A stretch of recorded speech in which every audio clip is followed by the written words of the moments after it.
Good evening. Thank you everyone for coming tonight to our event here, Set Life Safe. An open discussion. We'll have a panel of experts here tonight, as well as have open-ended questions from anyone in the audience. So this is intended to be a community discussion so that we can all leave being more enlightened after coming to this event. So thank you everyone for coming. This event is a result of a lot of people helping, in particular Mark here. It was Mark's idea in collaboration with Joyce and our other panelists. Watkins, we have Watkins students running cameras tonight. So thank you very much. There was a Watkins event earlier in the day as well, which this was kind of in collaboration with that. So the students are taking part. So we're thankful for all of them who are donating their time as well. Studio 615 gives us this space for free. They have done that for about 2 years. So we really are grateful that they can allow such an amazing facility with all this high-tech stuff and nice lighting to welcome us here for free.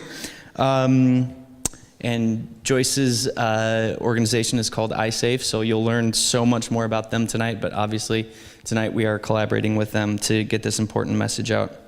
Nashville Filmmakers Guild is also supported by the Tennessee Entertainment Commission, Able Cine, Evolve, I've already mentioned Studio 615, G Technology, Black Magic Design, and Dason Moore. So again, thank you everyone for their support. They're the ones who allow us to put on these events, to sometimes have food, but really to fund these different events and make them possible. So here you go, Mark, take it away. And thank you, Nathan Thompson and Nashville Filmmakers Guild, for all you do for the filmmaking community in Nashville. What a great organization which does these kind of panels and community meetings and get-togethers all the time. And what a great resource for filmmakers at all different levels and places in their career. So, and thank you for having the interest, for having the recognition of the importance of this topic, and for coming out to support each other as filmmakers in this important conversation about safety. Without further ado, let me start by introducing Joyce Gilliard. She's a key hairstylist and makeup artist. Her many feature films and television credits include The Hunger Games, Army Wives, and Sleepy Hollow. Now, Joyce worked alongside our Nashville film community in 2014 on the feature The Identical. Joyce, as most of you know, was seriously injured in the infamous Midnight Rider on-set incident that took the life of camera assistant Sarah Jones. That was just 4 years ago this month, on February 20th. In the aftermath of that tragedy, Joyce did found iSafe, a nonprofit organization to promote safety awareness on set, and we will hear a lot more about that. The motto of iSafe is work, be safe, and go home. So I'm going to turn it over to Joyce briefly. Joyce Gilliard.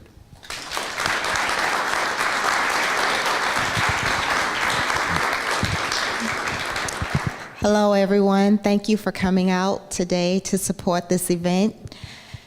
Before we get started with everything, I'd like for us all to have a brief moment of silence to remember Sarah Jones and everyone who's lost their lives on TV sets or have been seriously injured. If we can just have a quick moment of silence, and then we'll start with everything.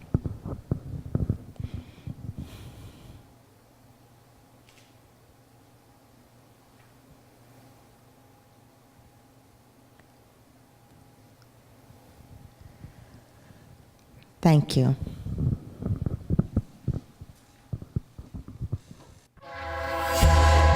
Here in the town of Jessup, an historic legal confrontation between the state of Georgia and an independent film director, Randall Miller, accused along with 3 other producers and crew supervisors of involuntary manslaughter. Mr. Johnson, you ready to proceed? Just last week, a courtroom showdown with all of Hollywood watching to determine if Randall Miller would become the first director in the history of the movie business to go to jail for a death on the set. Specifically, this set, this outdoor location just 5 miles away, a century-old train trestle, where a On February 20th, 2014, a movie's first scene would quickly turn into a place of real-life horror. Captured on this 17-second video first revealed in court, members of a film crew running for their lives as a locomotive bears down on them.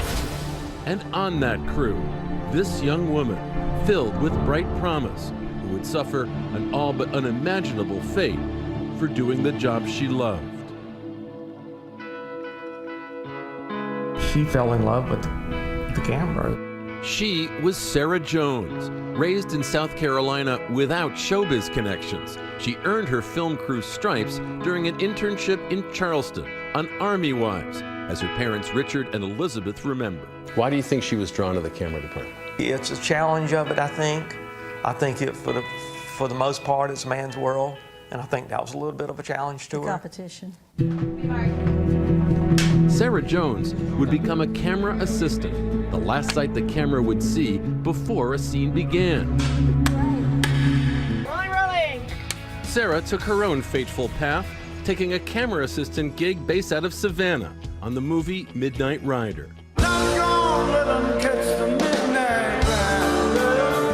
Based on the memoir by Greg Allman of the Allman Brothers, starring Oscar winner William Hurt, Midnight Rider would be an independent film, written, produced, and directed by this man, Randall Miller. Sarah mentioned to me that it is a low-budget film, and she was a little bit surprised that some of the people did not have the level of expertise that she expected. On February 20th, cast and crew drove to this location in Doctortown, Georgia. Among those arriving were Sarah and hairstylist Joyce Gilliard. I was told that it wasn't actual principal photography. The actual day we're supposed to start shooting was going to be that Monday. But once they got there, the crew realized Randall Miller wanted to shoot a full scene, a dream sequence in which Greg Allman, from his hospital bed, sees his late brother, guitarist Dwayne Allman, across the bridge. Shooting began on the side of the tracks. Then, after 2 trains passed by, it came time to set up for the day's money shot, 30 feet above the water. According to one of our witnesses, that Randall Miller said, move the bed up onto the tracks after the 2 trains had come by. Bo Giannakopoulos, the photographer on the set, recalls that it was the star who dared to ask the most important question. There was concern from William, and he did voice that concern. He asked if another train came, how much time would we have to get off the tracks? We would have approximately 60 seconds. I was more or less 60 seconds to get off the track, and I started praying. I'm mad at myself because I didn't say something. There was no on-set medic. There were no railroad officials present. 2 takes of the scene were in the can. Then, just before 4:30 p.m. That's when they yelled that there was a train coming. And there was a sort of a pause. And I saw the train. And you just immediately started running. CSX train Q12519 with 2 locomotives and 37 freight cars, barreling down the track at an estimated 57 miles per hour. Cast and crew had to run toward the oncoming train along this narrow pathway to save their lives. Randall Miller and other crew members frantically try to yank the hospital bed off the tracks, only to see it fall apart. It seemed to be so far away, and then all of a sudden, just right there. It was almost like an explosion. When I realized that I could not get to land, that's when I ran to the side and held on to the iron girder, and I prayed I didn't get hit by the train. The pressure from the wind from the train was so strong that holding on to the girder, I wasn't able to. It pulled me off. The train struck Joyce Gilliard's left arm after smashing into the hospital bed. Joyce closed her eyes. I couldn't believe what was happening. Thought about dying. my family getting that call. The train's impact had snapped a bone in Joyce's left arm. Blood poured from the wound. Joyce opened her eyes once more. Sarah was the first person I saw. She was lying on the side of the tracks dead. You didn't know it was her. You didn't know it was her. I received a phone call from one of her friends. She said, "Sarah's no longer here." I said, "What do you mean? You mean as in dead?" She said, "Yes, ma'am." It was rough. I mean, it took the wind out of me. It's very hard.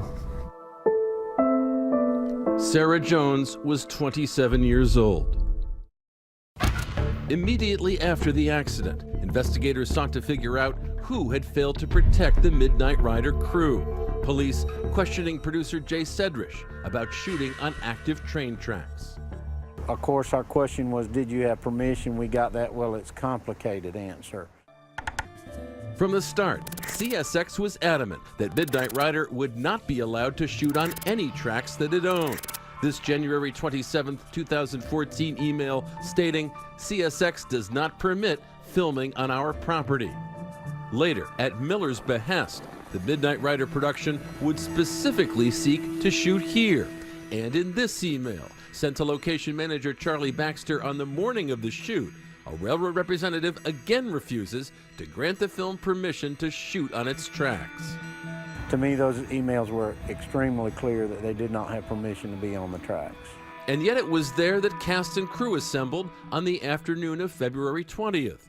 They wanted to get the shot, so whatever it took to get the shot is what they did.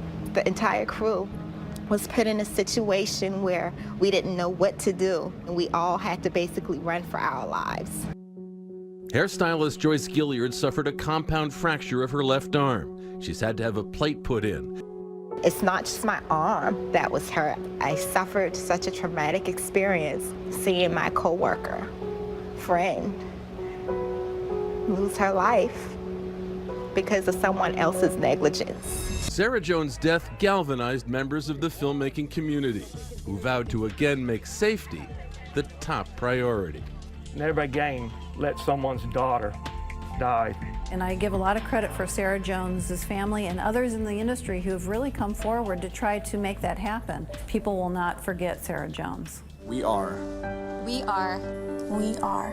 Sarah Jones. Sarah Jones. Sarah Jones.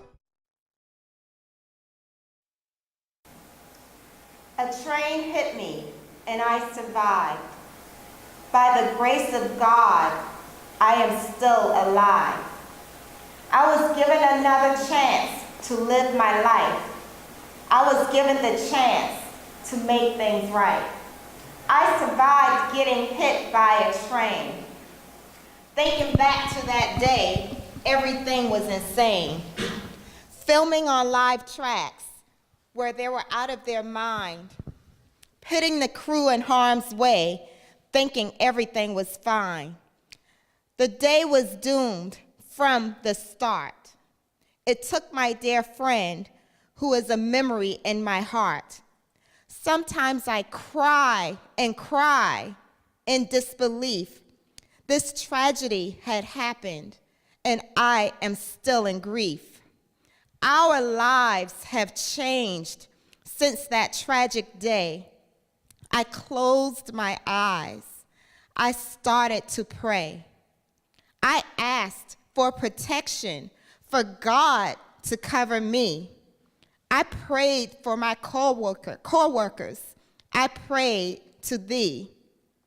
I was holding on for my dear life. I saw my mother, my children, me being a wife, flash all before me because I thought I was gone. I thought about the call they would get on the phone, that I was not here. I died at work.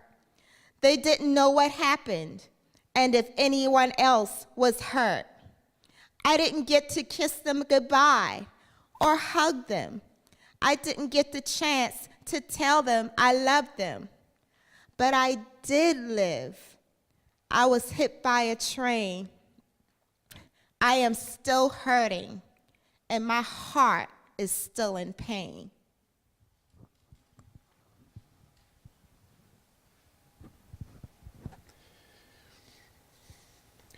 We'll be talking about skills and thought processes to help make safer sets. But it's also about culture on set. And one of the aspects of that culture that we all know about is long hours, or what we call abusive hours on set. The late cinematographer Haskell Wexler, multiple Academy Award winner, also a documentary film director, later in his life and his career made it his final life's work to create a documentary about the human cost of abusive work hours. It's a documentary called Who Needs Sleep? And with their permission, we're showing a brief excerpt of that tonight.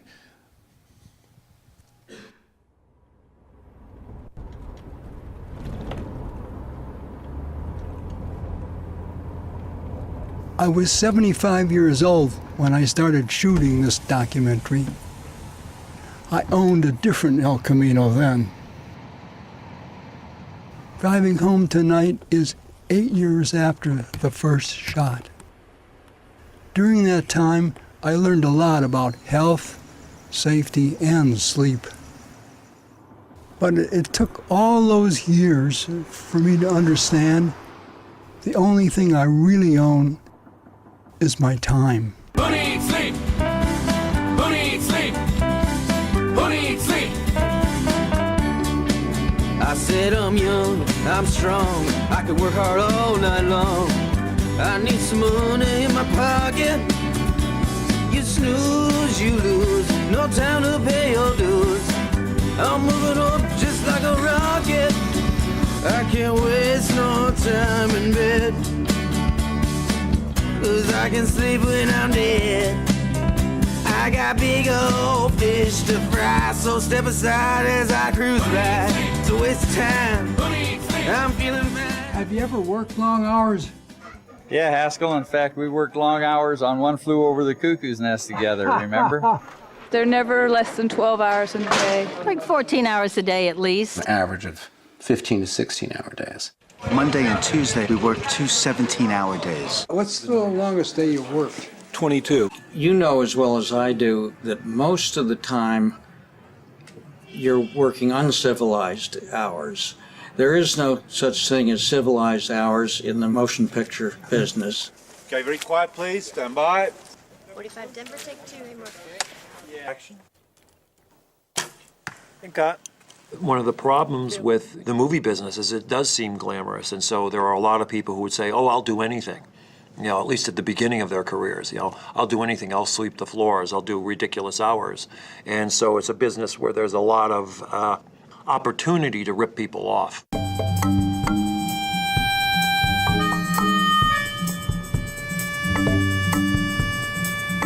It was late when Brent called to say he was coming home.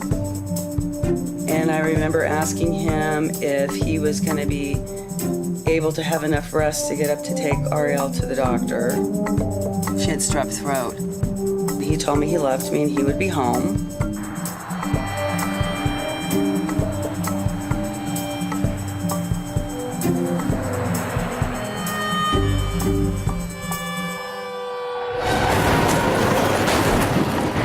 Motorist, he looked like he's in very bad shape, like his car is totaled out. There's a whole lot of smoke, and he's up in like the embankment there, and he could be hurt. Whoever is in there could be hurt. How many vehicles?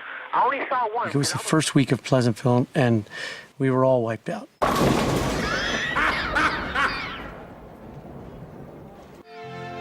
There's a place where life is simple, and everything is black and white. Honey, I'm home. I think it was a 19-hour day, if I remember correctly. My second assistant, Brent Hirschman, He took my hand, and he was a very big guy, and he had a really giant hand. And he took my hand, and he said, "Thank you very much. I just love that lighting and that last shot, you know." And it was a guy he was mostly too busy to even look at the lighting, and I just was so touched that he took the trouble to say that.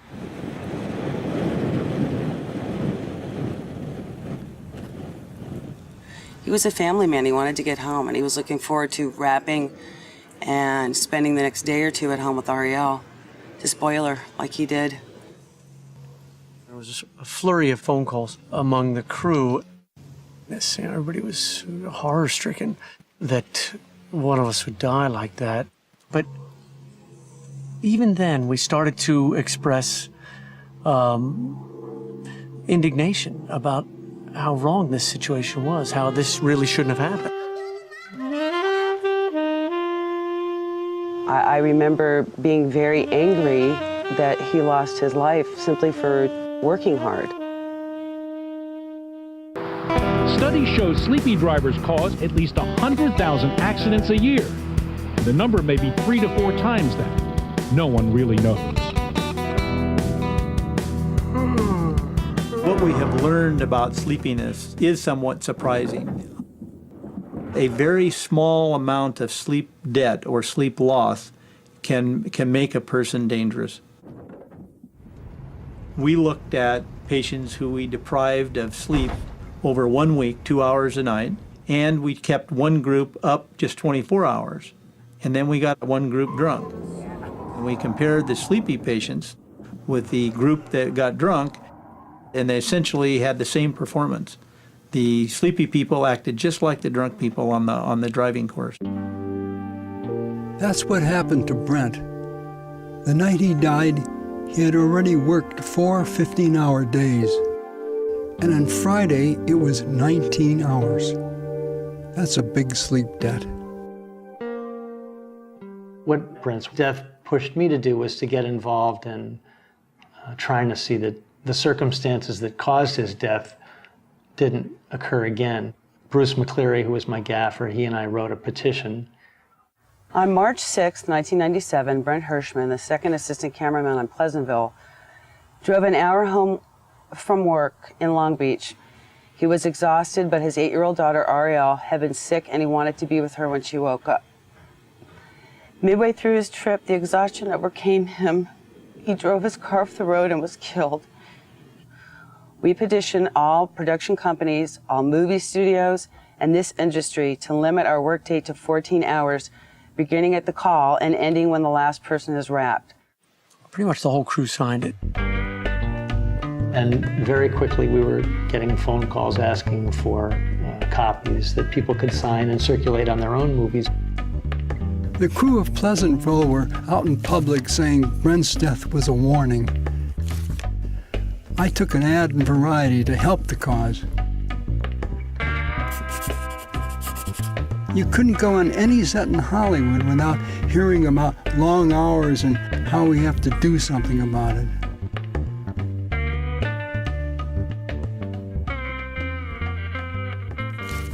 And so in a very short period of time, we had sort of a national event going on. Many people were not directly affected by long workdays. Movie stars and directors signed these petitions. Certainly in the business that we're in, there is a great tendency to overwork people.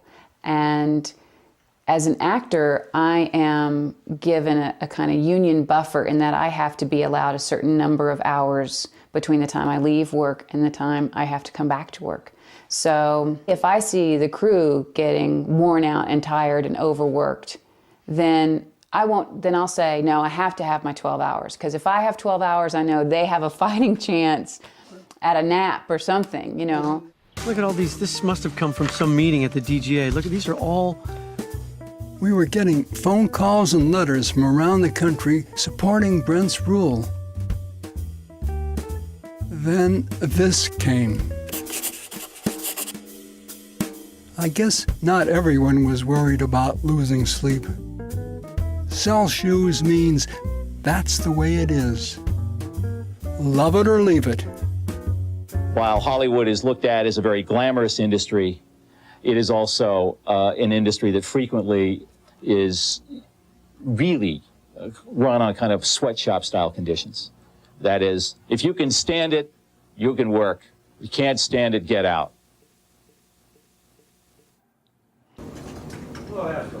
In Brent's case, after several appeals, the ultimate determination of the court was that Brent was negligent himself in trying to drive home when he was that fatigued. I disagree strongly with that because he had no alternative. Brent was a victim, and you have to think of someone who's in an accident like that as a victim. It is not their fault. They are helpless. It is the long hours you work, and he had worked long hours.